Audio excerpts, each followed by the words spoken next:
La Terre, il y a 440 millions d'années. Un univers aquatique, peuplé de créatures extraordinaires.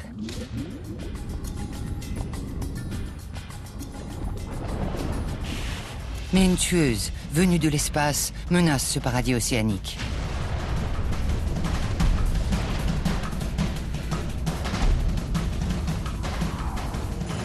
Depuis la naissance de la Terre, plusieurs catastrophes naturelles ont entraîné la disparition de nombreuses espèces. Pourtant, chaque fois que l'anéantissement total semblait inévitable, la nature a fait preuve d'une résistance inattendue. Des extinctions massives sont survenues dans le passé. Elles pourraient bien se reproduire un jour. Face au déchaînement des éléments, les espèces les mieux armées ne sont pas forcément celles que l'on croit. Voici l'histoire des premiers désastres naturels majeurs subis par la planète Terre et ses habitants.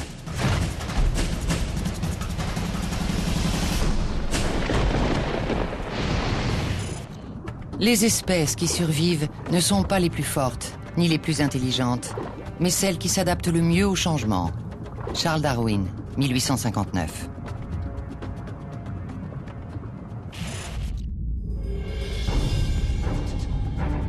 La première extinction massive de la vie sur notre planète a commencé il y a 440 millions d'années, longtemps avant la naissance de l'humanité et des dinosaures.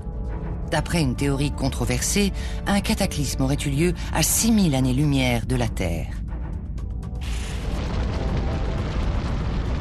Dans la Voie lactée, une étoile mourante explose en supernova. De puissantes radiations d'énergie jaillissent de ses pôles. C'est une explosion de rayons gamma, le phénomène le plus violent que puisse connaître l'univers. En 10 secondes, elle produit plus d'énergie qu'un millier de soleils.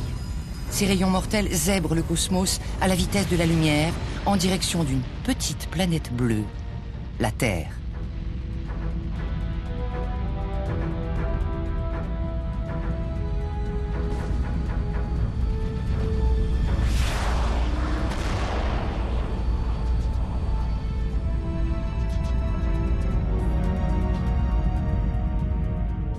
Si l'explosion avait eu lieu plus près, elle aurait soufflé l'atmosphère terrestre. Imaginez-vous assis tranquillement dehors par une belle journée quand soudain, où est passé l'oxygène? Il a été absorbé par l'espace. L'explosion de rayons gamma est ce qu'il y a de plus destructeur pour l'univers. Si elle se produisait trop près de nous, aucune forme de vie ne pourrait y résister. Elle réduirait en cendres la surface de la Terre, la brûlerait littéralement. Rien ne serait épargné. Personne ne sait avec certitude ce qui a provoqué cette première extinction massive. Mais la théorie des rayons gamma, soutenue par certains scientifiques, peut expliquer cette destruction d'envergure.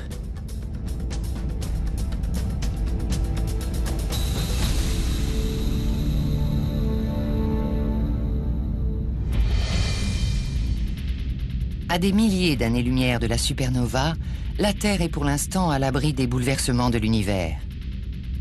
Voici notre planète il y a 440 millions d'années, durant l'Ordovicien. Elle est alors très différente d'aujourd'hui.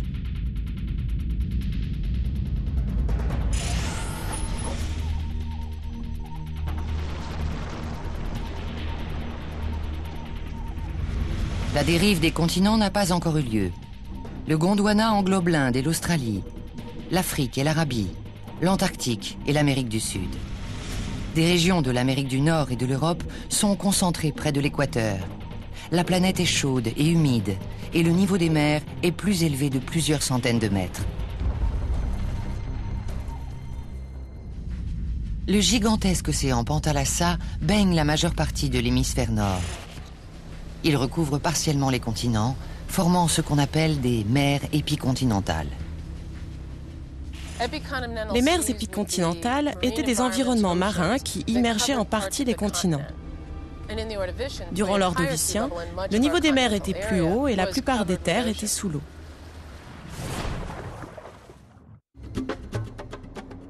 La surface de ce monde ressemble plus à Vénus qu'à notre Terre actuelle.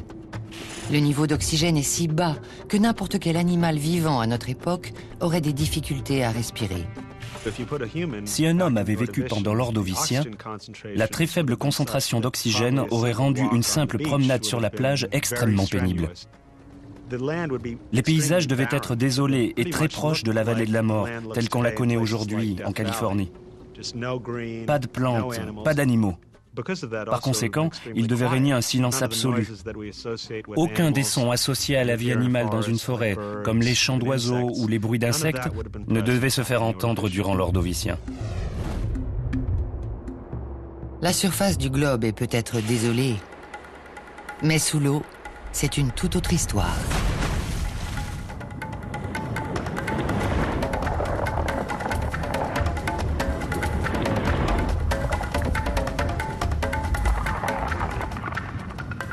Cet univers aquatique grouillant de vie, situé dans la région de Las Vegas, sera un jour un désert. Mais pour l'heure, c'est un monde en pleine effervescence, un immense récif corallien, peuplé de créatures bizarroïdes. On croit souvent à tort qu'il y a 500 millions d'années, la planète était déserte. Bien au contraire, elle était très peuplée, mais différemment d'aujourd'hui. Il y avait sûrement des animaux au fond des océans, dans la colonne d'eau, dans et sur les sédiments. La majeure partie de l'Ouest américain était un habitat aquatique peu profond. Les régions du centre et de l'Est, jusqu'aux Appalaches, étaient des univers marins totalement différents de ceux d'aujourd'hui.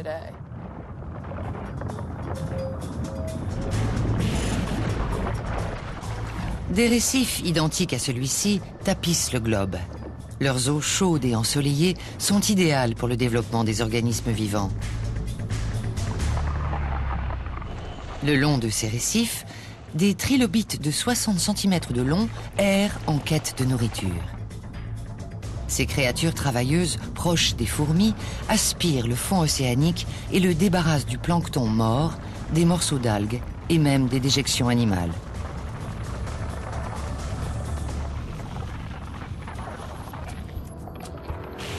Elles partagent leur territoire avec un nouvel arrivant, l'astrapis, l'une des rares espèces primitives de poissons. Longues de seulement 15 cm, ces petites bêtes auraient tenu dans la paume de la main. Elles présentent une mutation encore jamais vue, une épine dorsale primitive. Des fossiles d'astrapis découverts au début du XXe siècle ont révélé l'existence d'une carapace osseuse externe qui devait protéger la colonne vertébrale. Aussi incroyable que cela puisse paraître, cette créature est l'ancêtre de tous les vertébrés d'aujourd'hui. Elle a donné naissance aux oiseaux, aux reptiles, aux mammifères et donc aux hommes. Notre existence dépend exclusivement de la survie de cette espèce. Et pour l'instant, la chance ne semble pas de son côté. Ces créatures n'étaient pas efficaces pour plusieurs raisons. Ce n'étaient pas des prédateurs. Elles mangeaient seulement des microbes et des algues et c'étaient des proies.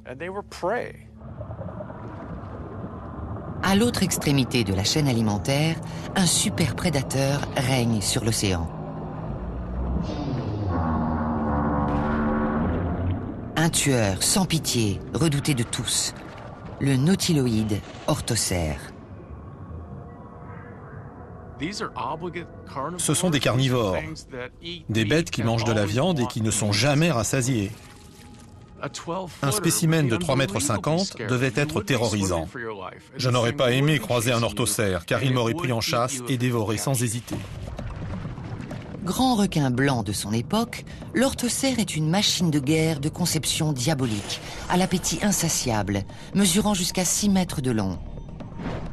Une coquille conique avec une chambre remplie d'air permet à cette bête de 1300 kilos de flotter. Elle fend l'océan en recrachant l'eau qu'elle inspire par un petit tube musculaire situé à la base de sa coquille. C'est la version orthovicienne d'un moteur à propulsion à un détail près. L'orthocère nage beaucoup plus vite à reculons. Parce qu'il est équipé d'un système de propulsion, il ne nage pas de façon régulière comme un poisson, mais plutôt comme un piston, par à-coups. Si vous suiviez un orthocère, il vous faudrait faire le tour de sa coquille pour le voir nager, car sa tête et ses tentacules sont à l'envers. La suprématie de l'orthocère ne suffit pas à dissuader un fervent prétendant au trône. Le scorpion de mer géant, appelé Euryptéride, défie régulièrement l'orthocère sur son terrain de chasse. Aussi repoussant soit-il, le scorpion terrestre n'arrive pas à la cheville du scorpion de mer. C'était une créature énorme. Je parle de monstres de 100 ou 130 kilos. C'est le plus gros arthropode de l'histoire de la planète.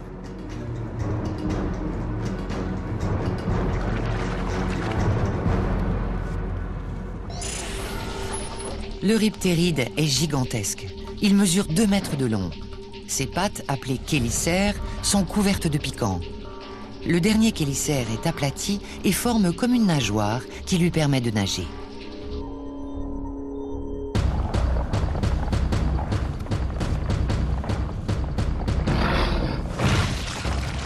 Ces duels face à l'orthocère sont de véritables combats de science-fiction.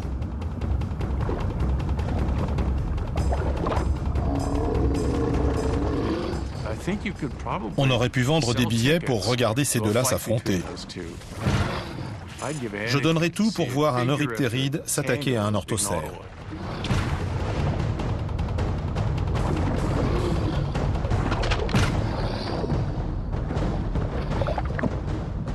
Mais bientôt, les règles du jeu vont changer à jamais.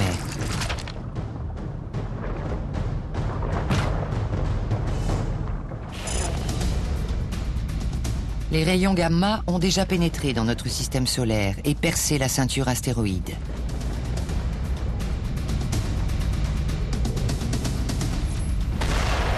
Une explosion de rayons gamma est extrêmement rare. D'après les scientifiques, elle ne se produirait que tous les 500 millions d'années. Celle-ci frappera la planète Terre avant la fin du jour. Car ce qui est né doit sûrement mourir, et ce qui est mort doit renaître. Bhagavad Gita, 5e siècle avant Jésus-Christ.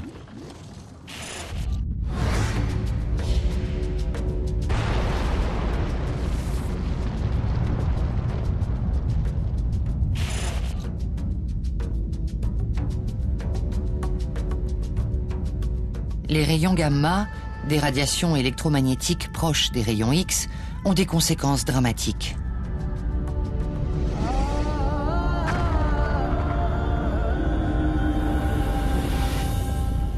Il ne leur faut que quelques heures pour traverser l'intégralité du système solaire à la vitesse de la lumière. Et une explosion de rayons gamma frappe toujours sans prévenir.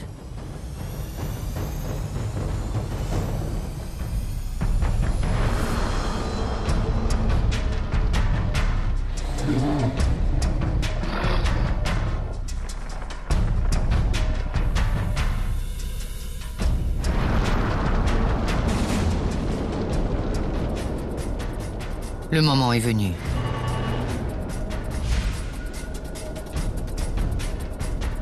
Les rayons gamma percent la couche supérieure de l'atmosphère avec une force titanesque.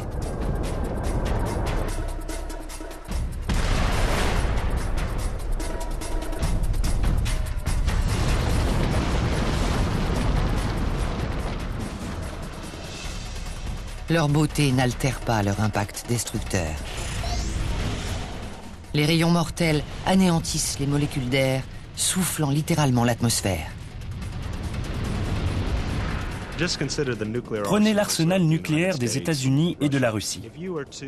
Si l'on devait déclencher leurs bombes simultanément, la quantité d'énergie libérée serait minuscule par rapport à la quantité d'énergie libérée lors d'une explosion de rayons gamma. 10 secondes seulement après l'explosion, le son et lumière laissent place à un calme olympien. On est en plein jour. Et pourtant, une étrange étoile accompagne le soleil. Ce sont les réminiscences de la supernova qui brilleront quelques mois avant de disparaître.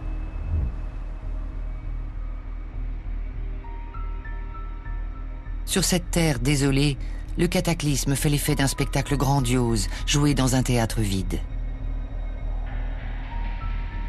La vie reprend son cours. Mais l'avenir de chaque espèce quelle que soit sa taille ou sa force, ne tient plus qu'à un fil. «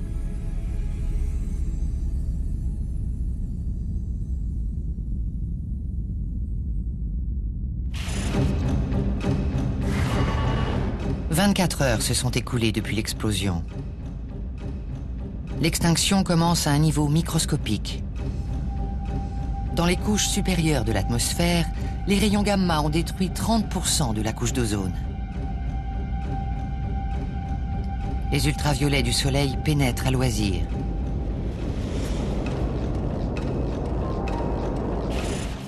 La lumière crue est intolérable, 50 fois plus intense qu'en plein désert du Sahara. Disons simplement que si des rayons gamma atteignaient la planète, tous les salons de bronzage pourraient mettre la clé sous la porte. Toute créature sur Terre serait littéralement rôtie. Invisible à l'œil nu, le plancton est le premier à en ressentir les effets.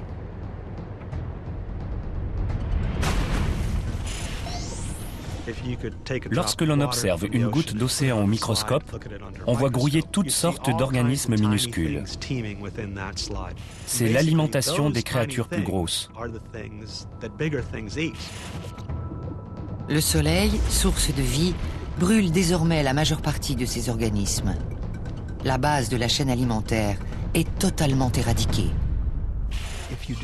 Si l'on détruit le phytoplancton, les premiers à en souffrir sont les spécimens qui s'en nourrissent. Il s'agit souvent de tout petits animaux, surtout des arthropodes. Le manque de nourriture associé à la lumière crue du soleil sème la panique parmi les mangeurs de plancton. Pour de nombreux trilobites, l'eau de surface est un lieu d'incubation idéal. Mais les larves ne peuvent pas survivre à l'intensité des rayons solaires. C'est comme une bombe atomique. On ne voit pas les radiations car elles sont invisibles. On tombe malade, mais on ne sait pas pourquoi. C'est dans l'air. Avec la mort de nombreux coraux et d'autres animaux, toute la chaîne alimentaire se désintègre. On assiste à un véritable effet domino.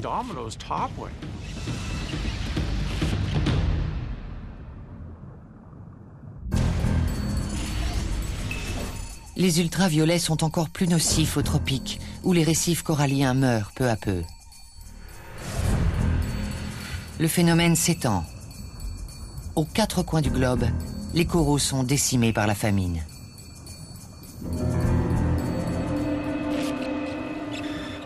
La catastrophe remonte la chaîne alimentaire. De plus en plus d'animaux souffrent de sous-alimentation. Semaine après semaine, les récifs s'éteignent. Le corail est une matière animale, mais il est aussi composé d'une algue minuscule incrustée dans sa chair, la zooxanthelle. Cette algue a progressivement quitté la chair du corail et très vite, il a perdu sa couleur et pris une teinte grisâtre.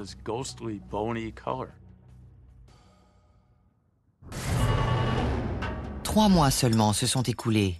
Et déjà, les effets secondaires des rayons gamma se font ressentir au niveau planétaire. Pour les nautiloïdes enroulés, la saison des amours bat son plein. Ses cousins des orthocères sont généralement plus petits. Mais leur coquille en escargot est bien plus manœuvrable que sa version conique. Les rites reproducteurs sont plus importants que jamais, car cette fois, la survie de l'espèce est en jeu.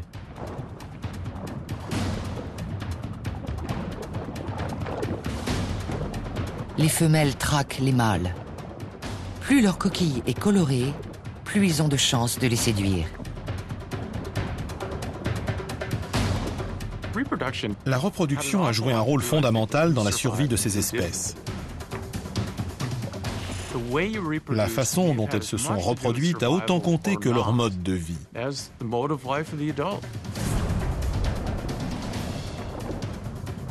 Le monde s'écroule autour de cette femelle. Mais elle est bien décidée à assurer l'avenir de sa progéniture. Ses œufs incuberont pendant 8 mois. Seul le temps dira si les efforts de cette future mère porteront leurs fruits. La famine se généralise. Les plus faibles sont les premiers à succomber.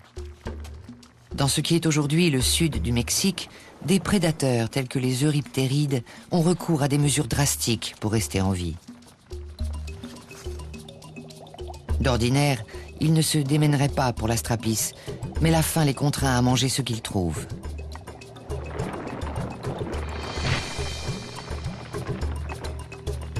Même des cadavres d'orthocères. Les gros carnivores qui mangeaient des animaux vivants et parfois des charognes ont sûrement résisté assez longtemps. Mais ils étaient condamnés au même titre que les autres, car la destruction de la chaîne alimentaire a eu un effet boule de neige sur tout l'écosystème. Le long de la côte atlantique de l'Amérique du Nord, les orthocères géants désertent les récifs mourants en quête de nourriture. Ils rejoignent les eaux saumâtres, où règnent les euryptérides. Leur irruption en territoire ennemi réveille les anciennes luttes de pouvoir entre les deux espèces rivales.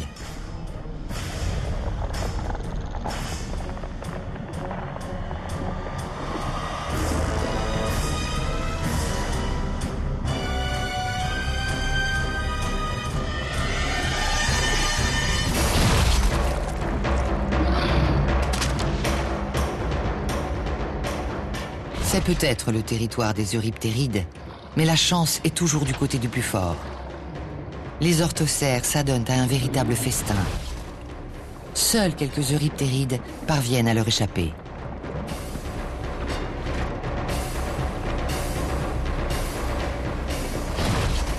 La famine n'épargne personne.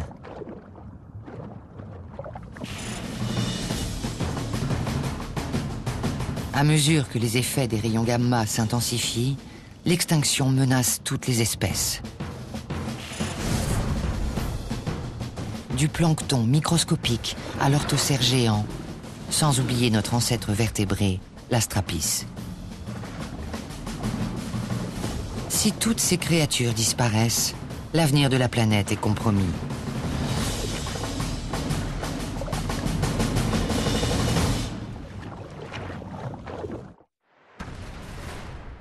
Les extinctions massives sont l'un des sujets les plus controversés en paléontologie. La rareté des fossiles, les découvertes contradictoires et la difficulté de vérifier les causes des cataclysmes alimentent un débat passionné. Comment les scientifiques peuvent-ils affirmer que ces extinctions ont réellement eu lieu ?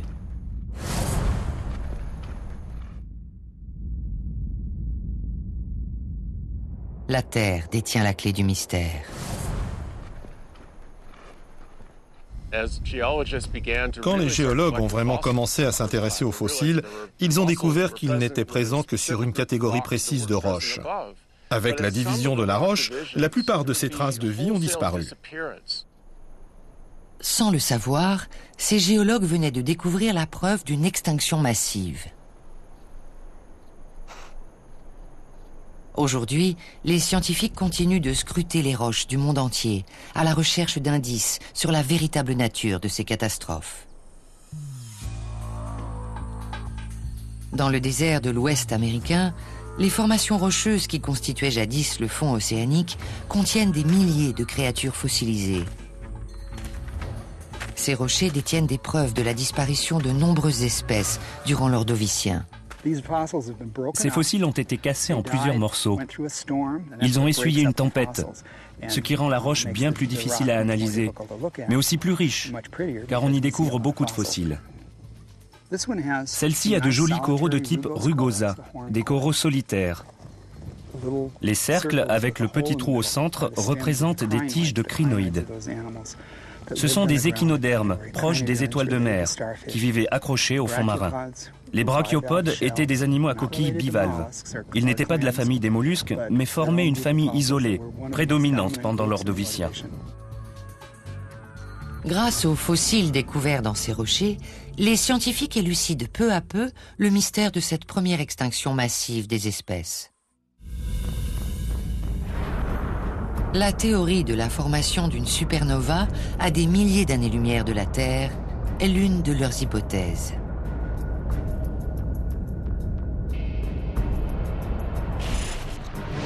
Les rayons gamma, générés par l'explosion, auraient entraîné une réaction en chaîne menaçant toute vie sur Terre, présente et à venir. 8 mois après le cataclysme, le monde a changé de visage. Les molécules éclatées de l'atmosphère tourbillonnent autour du globe, créant un mélange de gaz toxiques. En s'alignant de nouveau, les atomes forment du dioxyde d'azote, un gaz brunâtre et nocif. Une épaisse couche d'air putride obstrue 50% des rayons solaires et la température descend jusqu'à moins 12 degrés.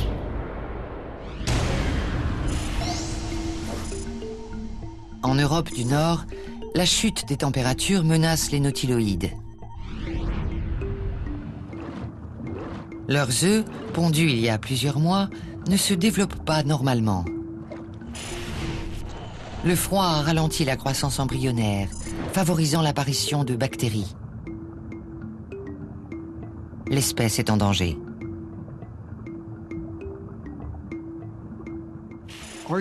Les organismes vivants sont adaptés à leur environnement. Si celui-ci est modifié, ils sont menacés. S'ils changent radicalement, ils meurent. S'ils ne changent qu'un peu, ils survivent, mais ne se reproduisent plus.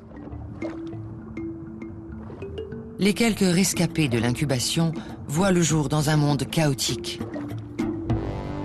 Ils passeront la majeure partie de leur courte vie à chercher de la nourriture. Ils sont pourtant mieux lotis que d'autres. Leur solide coquille leur permet de vivre en eau profonde, à l'abri des pires effets du refroidissement climatique.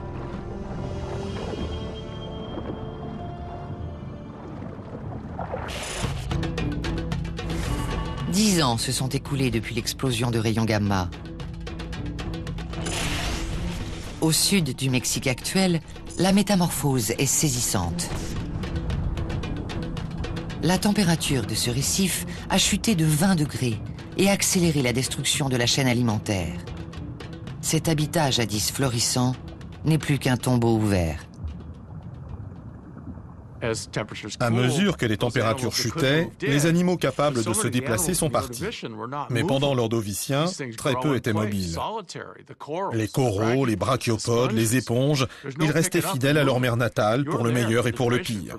Et quand le pire est arrivé, ils sont morts. La coquille de la plupart des habitants d'un récif est constituée de carbonate de calcium, qui est très difficile à sécréter dans l'eau froide. Survivre est devenu une véritable épreuve de force pour ces animaux qui ne pouvaient plus fabriquer autant de carbonate de calcium. Et ils ont fini par disparaître.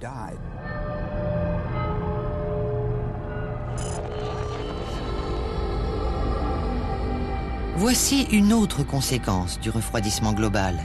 Un climat rude et imprévisible. Jusqu'alors, le temps était d'une grande stabilité. Pour la première fois depuis des millions d'années, les écarts de température importants créent de forts courants océaniques porteurs de violentes perturbations.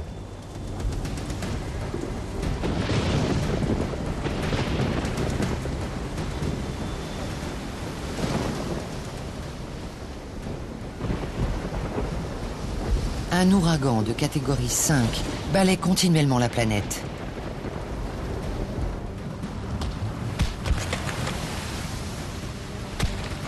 Les animaux affaiblis sont projetés contre les rochers.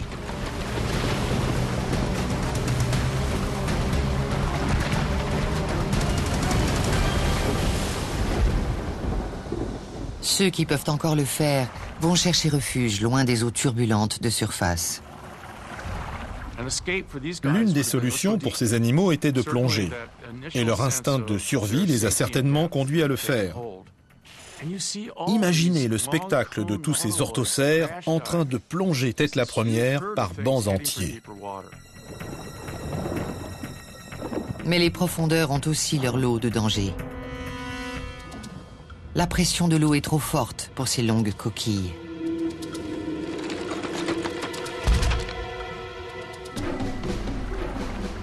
Ironie du sort, le plus grand prédateur du globe est impuissant dans ce nouvel environnement.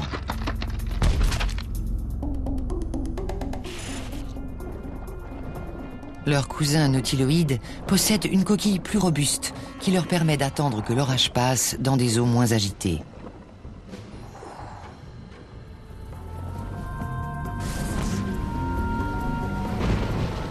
À longueur d'année, de violentes tempêtes battent la planète. L'avenir du monde est compromis. Des cadavres s'échouent sur les côtes. Sans créatures terrestres pour les dévorer, les corps s'empilent par milliers.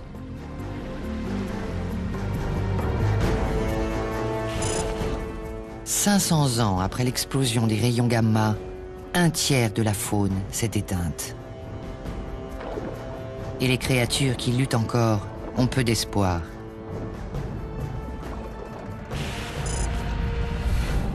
Toute forme de vie sur Terre est menacée d'extinction. «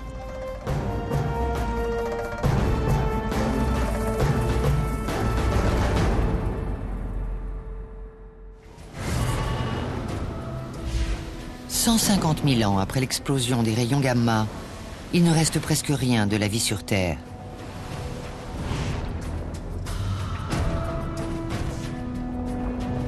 Les quelques espèces rescapées sont constamment affamées. Les orthocères, jadis seigneurs invincibles de l'océan, sont désormais des charognards faibles et maladifs.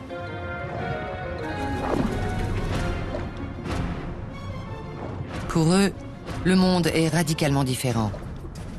Année après année, la planète se refroidit considérablement.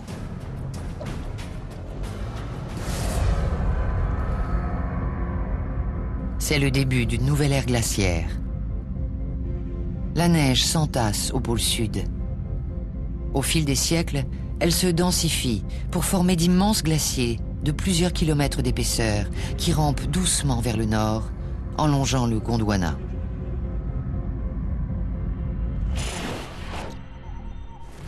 Les glaciers aspirent au passage de grandes quantités d'océan, faisant chuter le niveau des mers jusqu'à 60 mètres. Les océans ont été vidés de leur eau et le niveau des mers a baissé. Plus il y avait de glace, plus les océans étaient bas. La glace a fini par drainer les hauts fonds au bord des continents et les animaux qui les peuplaient ont péri. L'assèchement des hauts fonds est encore plus fatal que l'explosion des rayons gamma. C'est le contraire de ce qui nous inquiète aujourd'hui. Actuellement, on a surtout peur de la fonte des glaces. Quand on regarde une carte des États-Unis, on se dit « La Floride va être engloutie, Manhattan va être engloutie et toutes les basses terres. » Mais là, c'est l'inverse. Car les continents se retrouvent soudain exposés aux éléments quand l'eau est aspirée par les glaciers.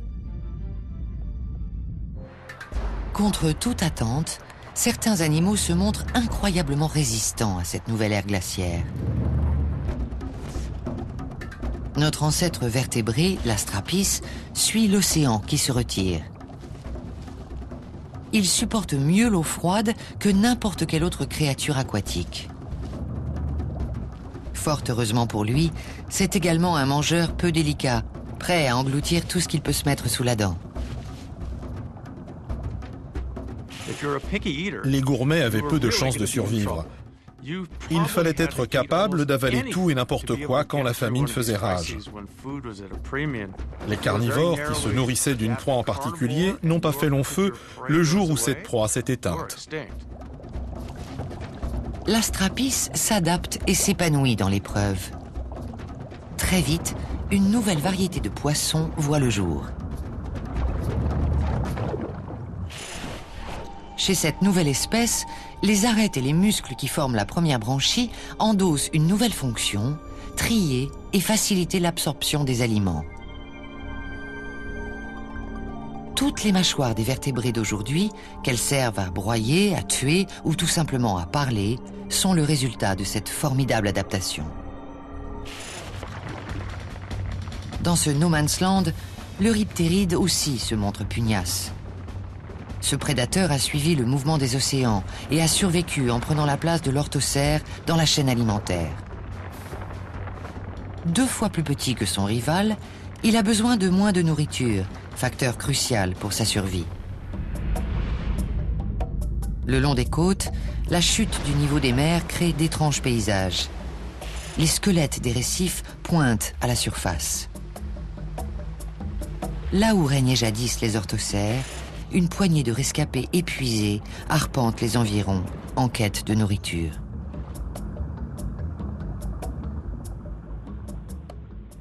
Beaucoup d'animaux et de plantes ont une capacité d'adaptation réduite. Tout refroidissement, surtout pour les créatures tropicales, est synonyme de mort. Enfermez l'île d'Hawaï sous un grand bocal en verre, maintenez-le au frais pendant 3 mois, et vous verrez combien de plantes survivent.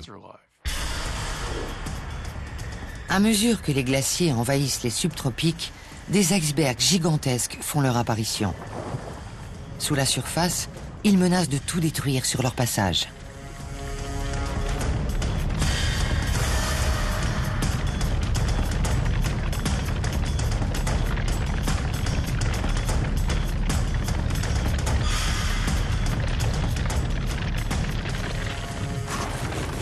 Tandis que ces montagnes de glace dérivent lentement vers l'équateur, des coraux vieux de plusieurs milliers d'années sont écrasés et broyés, provoquant de terribles dégâts.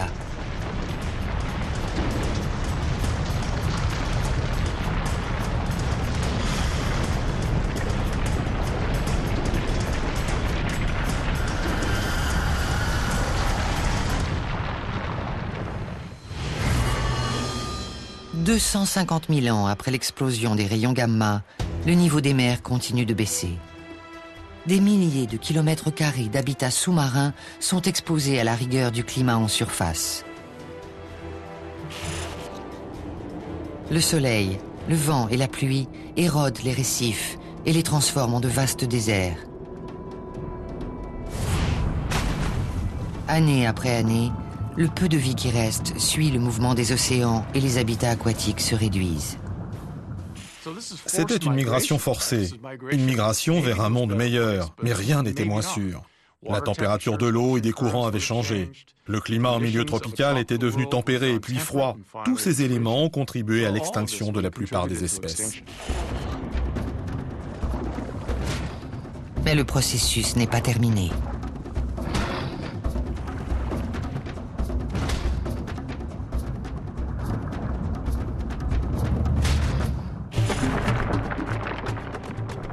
Quel moyen d'éviter que tout ne soit à la fin englouti dans la mort?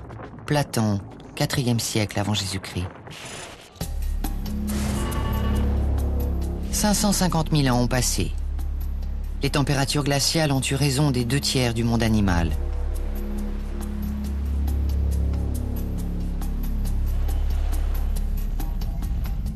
Soudain, la planète se réchauffe et les glaciers fondent. Les espèces qui ont survécu à l'ère glaciaire sont confrontées à un nouveau bouleversement climatique. Et comme toujours, les animaux doivent s'adapter pour rester en vie. Quand on regarde l'extinction ordovicienne, on constate que seules les espèces les plus répandues ont survécu. Si la même espèce est présente sur 5 ou 6 continents, elle a de très bonnes chances de survie. Si elle n'est présente que sur un continent, elle s'éteindra probablement. L'orthocère fait un retour surprenant, mais il n'est plus que l'ombre de lui-même. Lui qui mesurait plus de 6 mètres, en fait aujourd'hui la moitié. Il est plus faible que son ancêtre et en permanence menacé.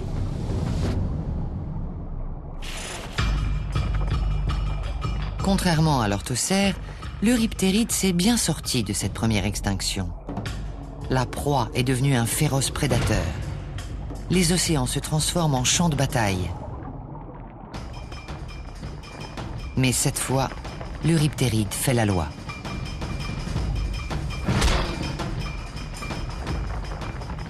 Dans ce monde en évolution, le scorpion de mer manifeste un comportement des plus curieux.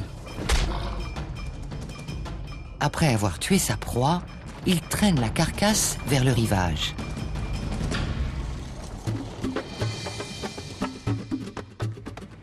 Plus étonnant encore, il s'aventure même sur Terre. Il est possible que la baisse du niveau des mers ait accéléré le développement de poumons chez les espèces. Dans l'abdomen de l'Euryptéride sont regroupées plusieurs poches d'air. Le sang du scorpion circule par ces tissus et récupère l'oxygène. Une adaptation exceptionnelle, née de la volonté de survivre. Une extinction massive, c'est comme un jardin à la fin de l'hiver. Certaines plantes repoussent et de nouvelles apparaissent. Sans cette première extinction, je peux vous assurer que la faune et la flore qu'on rencontre sur Terre aujourd'hui seraient très différentes.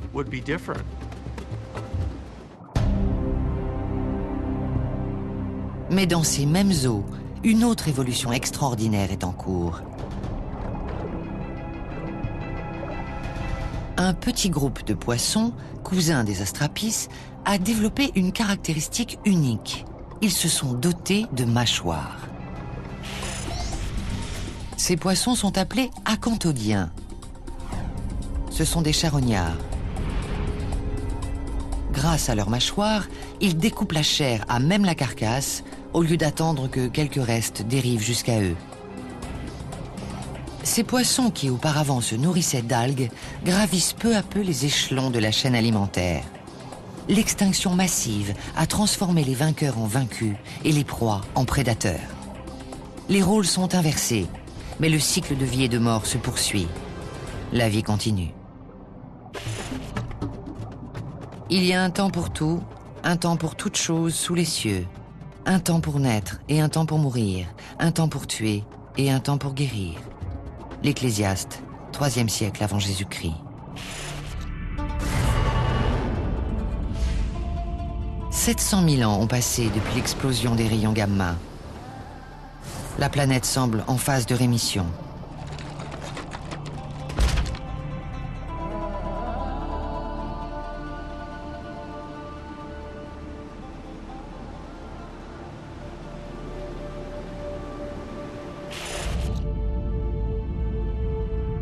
La Terre se réveille de sa torpeur glacée. Mais le bilan est lourd. Les plus touchés sont les récifs des mers peu profondes.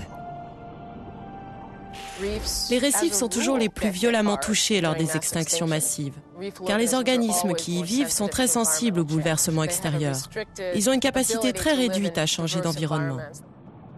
Plus de 70% des espèces ont disparu à jamais de la surface du globe. On sait que les scientifiques ont établi l'existence d'environ 1 million d'espèces.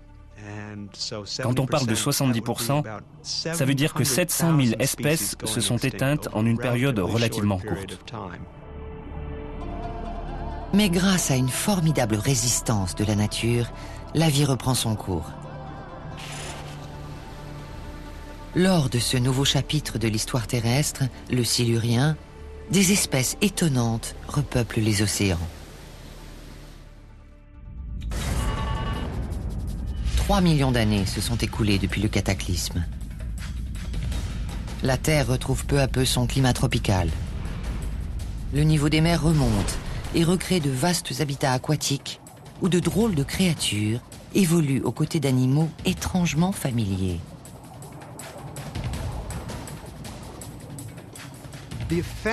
Les conséquences de l'extinction ordovicienne sont intéressantes.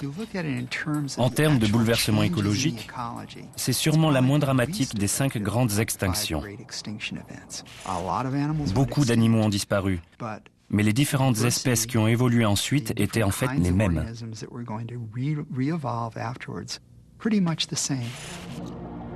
Au large des côtes, les acanthodiens, ces nouveaux poissons à mâchoires, nagent en compagnie de leurs cousins primitifs, les astrapis.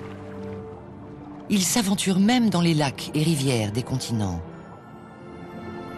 Cette forme de vie autrefois rare et modeste prend désormais possession de la planète. Tous les poissons que nous connaissons aujourd'hui, le poisson-chat, l'espadon, le véron, le requin, descendent tout droit des poissons apparus à cette époque. Au fil des siècles, de nouvelles espèces extraordinaires voient le jour aux 4 coins du globe, sans se douter du douloureux passé de leurs ancêtres, ni de la fragilité de leur univers. Des prédateurs intrépides les guettent. Parmi eux, un gigantesque euryptéride. Sans orthocère pour décimer l'espèce, ce scorpion de mer est devenu un véritable monstre.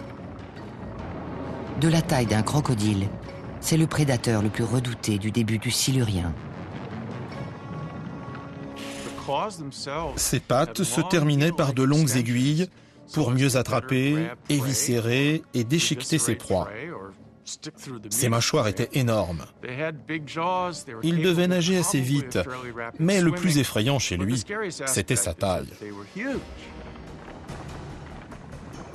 Les bancs de poissons sont des proies faciles pour cette bête capable de charger à une vitesse fulgurante.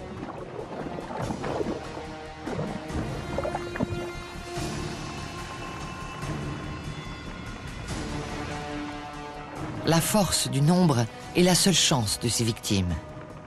Se déplacer en banc leur permet de perdre quelques individus sans pour autant mettre en danger la survie de la communauté.